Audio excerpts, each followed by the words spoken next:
Good morning, dear students. Today we are going to read the remaining parts of the Bholi. We read this chapter Bholi, and today we are going to start the remaining parts of the Bholi. And we read in the previous class, I think,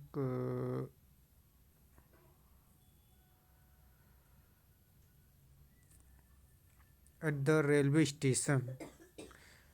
The village become a small town. The little primary school become a higher school. There was now a cinema under in a tin set and cotton ginning mill.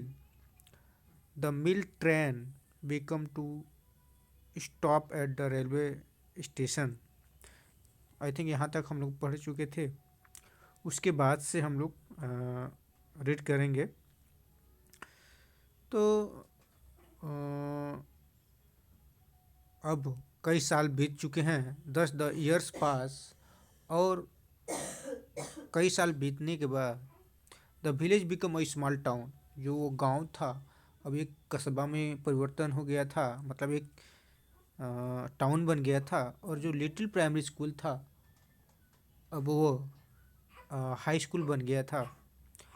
और there were now a cinema under a tin shed. और वहाँ पे एक tin set में एक cinema घर बन गया था. और कॉटन गेनिंग मिल.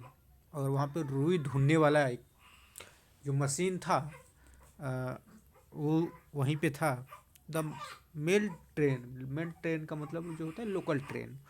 अब वहाँ पे मेल ट्रेन भी आकर रुकने लगी थी.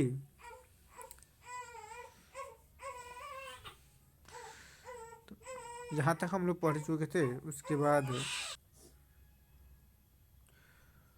The one night after dinner, Ramlal said to his wife, "Then, shall I accept Bishambar's proposal?" Yes, certainly, his wife said. Bholi will be lucky to get such a well to do bridegroom. As big shop, a house of his own, and I hear several thousands in the bank. Moreover, he is not asking for any dowry. एक अ, एक रात की बात है जब रामलाल यानी dinner कर रहे थे. डिनर करने के बाद वो अपनी पत्नी से कहते हैं कि शैल आई एक्सेप्ट बिशंबर प्रपोजल. क्या जो बिशंबर का प्रपोजल है जो प्रस्ताव है क्या उसको हम एक्सेप्ट कर लें. क्या क्या प्रपोजल है. Yes certainly his wife said. उसकी पत्नी कहती है हाँ हाँ क्यों नहीं. कह रहे हैं कि Bholi will be lucky to get such a well to do bride groom. कह रहे हैं कि भोली के लिए यह एक भाग्य होगा. वो भाग्यशाली होगी कि उसको इस तरह का एक अच्छा वर मिल रहा है. एक दुल्हा मिल रहा है. A big shop, a house of his own. कह रहे हैं कि जिसके पास एक बड़ा सा घर है, अपना घर है. I hear several thousand in the bank. और मैंने सुना है कि उसके अकाउंट में भी बहुत सारे पैसे हैं. जो भी हो, ही is not asking for any dowry. और कह रहे हैं कि कम से कम हो दहेज तो नहीं मांग रहा है. जो कुछ भी हो या ना हो लेकिन कम से कम दहेज तो नहीं मांग रहा है. That's night but he is not so young. You know almost the same age as I am. And he also limbs more children for his first wife are quite grown up. So what does it matter? His wife reply, 45 or 50 is not a great age for a man. We are lucky that he is from another village and don't know about the pock marks. And her luck was sense. If we don't accept this proposal, she may remain unmarried all her life. और इस तरह से वो आपस में husband and wife आपस में बात कर रहे हैं और वह कह रही हैं कि दैट्स राइट, और ये सही है, but he is not young so young.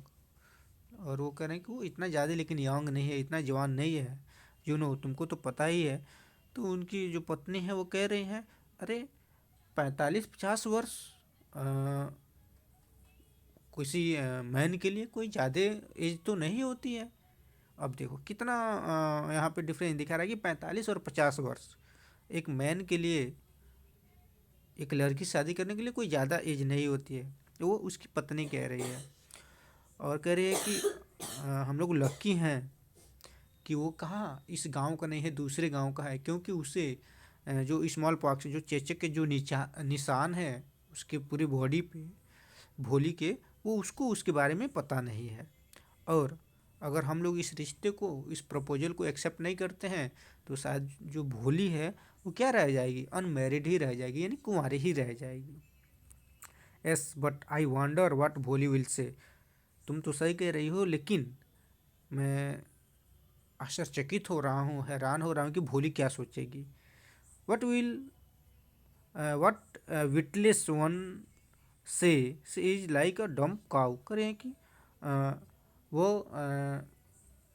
बुद्धिहीन, वो क्या सोचेगी, यानी उसके पास तो उतना दिमाग है नहीं, वो तो एकदम एक गाय की तरह है। Maybe you are right mister Ramlal.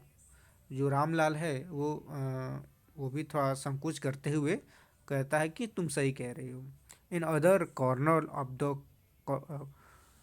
courtyard, Bholi lay awake on her cot, listening to her parents whispering conversation। और दूसरे घर में जो कॉर्नर में है, भोली वहीं पे सोई हुई थी और वो अचानक जग के अपने आंगन में, कॉर्टयार्ड मतलब आंगन में, और वह अपने पेरेंट्स के, अपनी माता पिता की जो विस्परिंग हो रही है आपस में, जो बातें हो रही हैं उसकी मैरिज की, वो सुनती है। Bishambar Nath was a well-to-do grocer. He came with a big party of friends and relations with him for a wedding।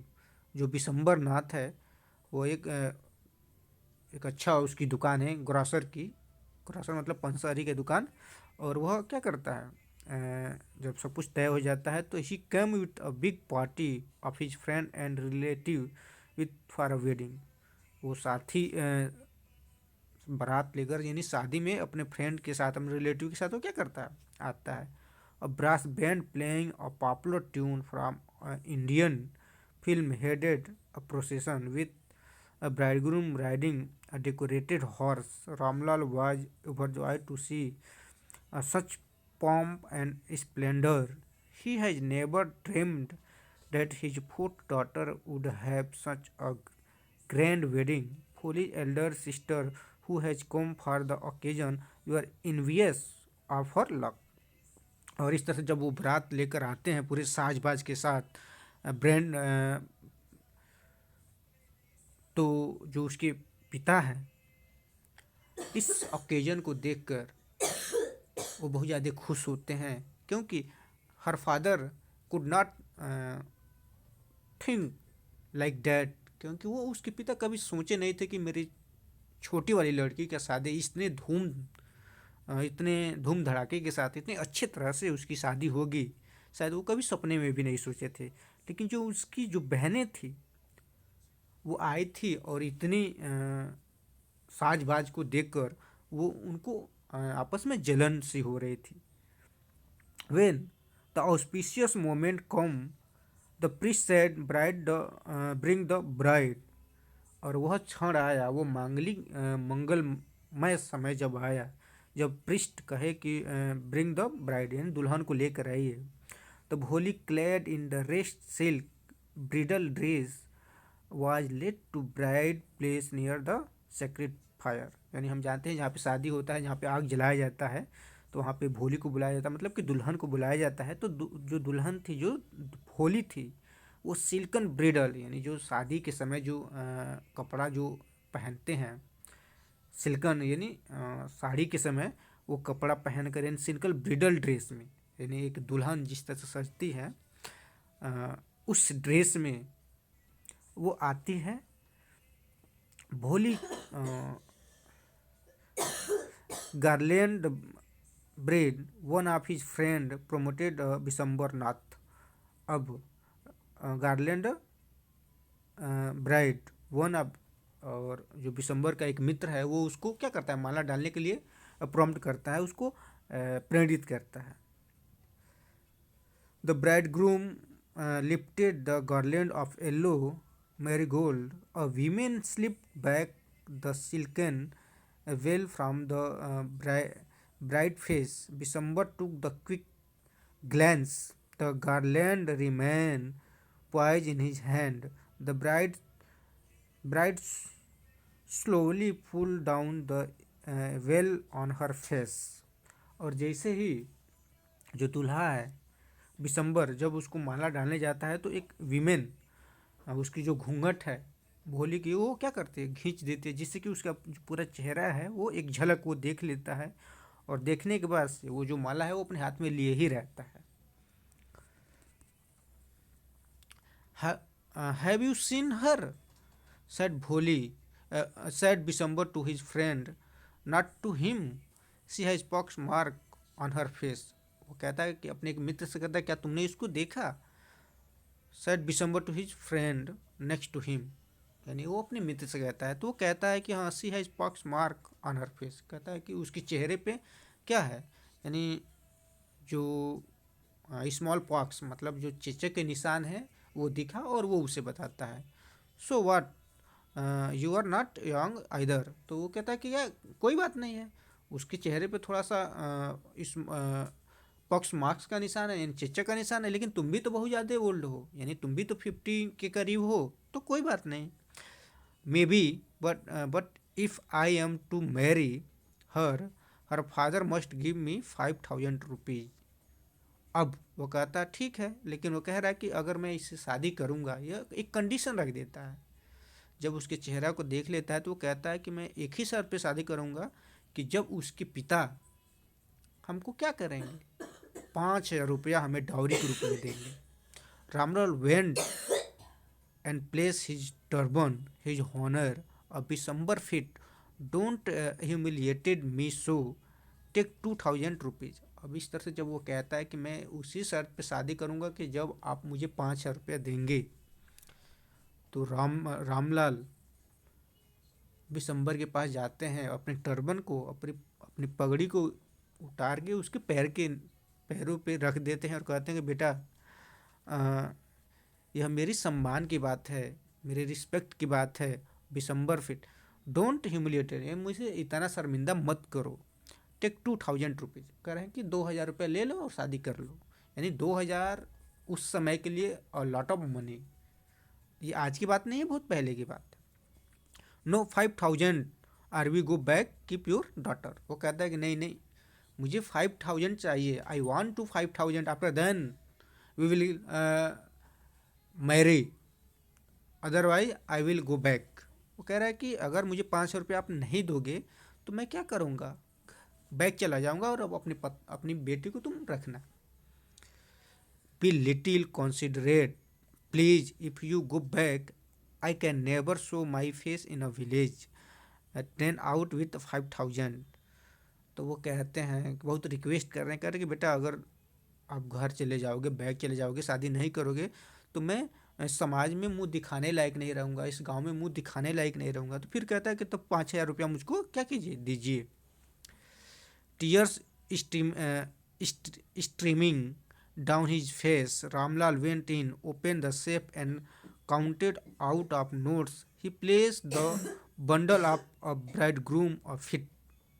और इस तरह से वो जो रामलाल की आंख है उनसे आंसू गिरते हैं, वो क्या करते हैं अपने घर में जाते हैं और 5000 रुपया काउंट करते हैं, और फिर लेकर आकर बिशंबर के पैर पे क्या कर देते हैं, रख देते हैं। On Bishambar ग्रेडी face appeared a triumphant triumphant smile, he has gambled and won, give me the garland, he announced। और जब जो बिशंबर जब उसके पैर पे 5,000 रुपये वो रख देते हैं, तो वो लालची व्यक्ति, मानो कि वो किसी, क्या रामलाल कोई विजय उसको मिल गया है, कोई जीत जीत लिया है। वो मुस्कुराता है और फिर वो कह रहा है कि क्या करो, अनाउंस करता है, कहता है कि कहाँ है वो माला, कहाँ है, मुझे दो। Once again the veil was slip back from the bright face, but this time her eyes were not so downcast. She was looking straight her prospective husband, and in her eyes she there was neither anger nor hate, only good contemplated.